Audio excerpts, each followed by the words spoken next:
तहसीन पूनावाला, क्या आपको लगता है कि ऐसे मामले में जांच पर सवाल उठाना उचित है किसी भी पॉलिटिकल पार्टी के द्वारा, जब ये पूरा का पूरा मामला इन्वेस्टिगेशन के अंदर हो, कोर्ट के अंदर चल रहा हो? बिल्कुल उचित है, फर्जीवाड़ा है ये। और ये सारा जो किया गया है ये गलत किया गया है। एक व्यक्ति की आजादी को लेने का ये प्रयत्न किया गया है। ये किडनैपिंग और एक्सटॉर्शन का केस है। मैं आपको आपके माध्यम से आपके दर्शकों को इस केस के तथ्य बताना चाहता हूँ, क्योंकि केस के तथ्य ये है, आर्यन खान क्रूज पर नहीं था, उसके पास ड्रग्स नहीं पाए गए, उसका ड्रग टेस्ट नहीं हुआ, तो ये हम नहीं कह सकते कि उसने ड्रग्स लिया है। उसके पास पैसे भी नहीं थे।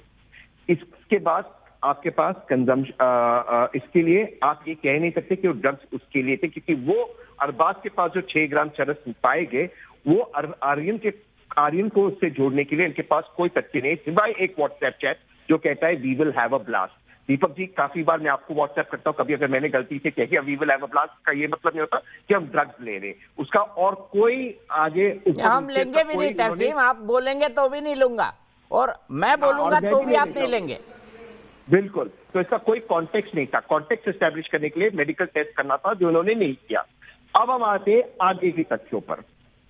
6 ग्राम चरस के लिए मैक्सिमम इम्प्रिजनमेंट है 1 साल, यानी कि ये बेलेबल ऑफेंस है। लेकिन एनसीबी का ये कहना है कि आर्यन अन्य ड्रग माफिया के टच में है और ये कंज्यूम ही नहीं करता, इसे बेच रहा है। इसके लिए उनको डायरेक्ट एविडेंस पेश करने हैं। वो किसी को जेल में रखकर बाई से ये नहीं कह सकते हम एविडेंस ढूंढ रहे। जब आपके पास एविडेंस आए, आप उस व्यक्ति को जेल में डालो। इन्होंने उनका केस किस तथ्य पर बनाए? उनका केस बनाए इस तथ्य पे कि उन्होंने आर्यन खान का कन्फेशन दिया है।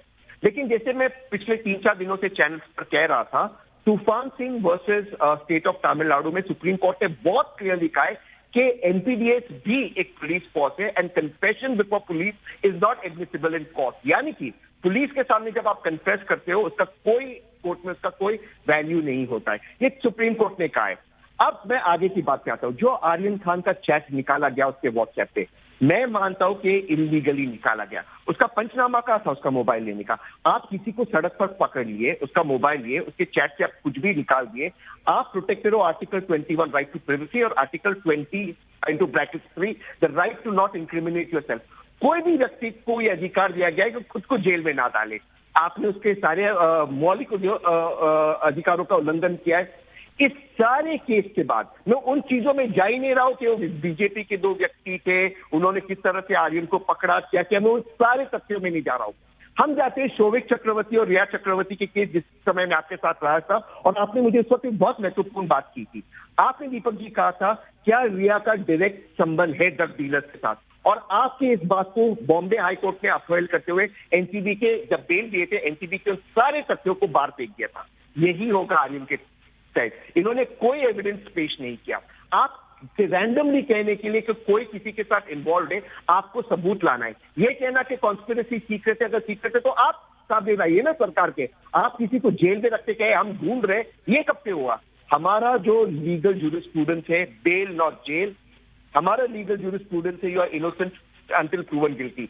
आर्यन खान के केस में दोनों का उल्लंघन हुआ है। मैं दोबारा से कहता हूं, और ये बड़ी जिम्मेदारी से कह रहा हूं, ना सिर्फ बेल मिलना चाहिए।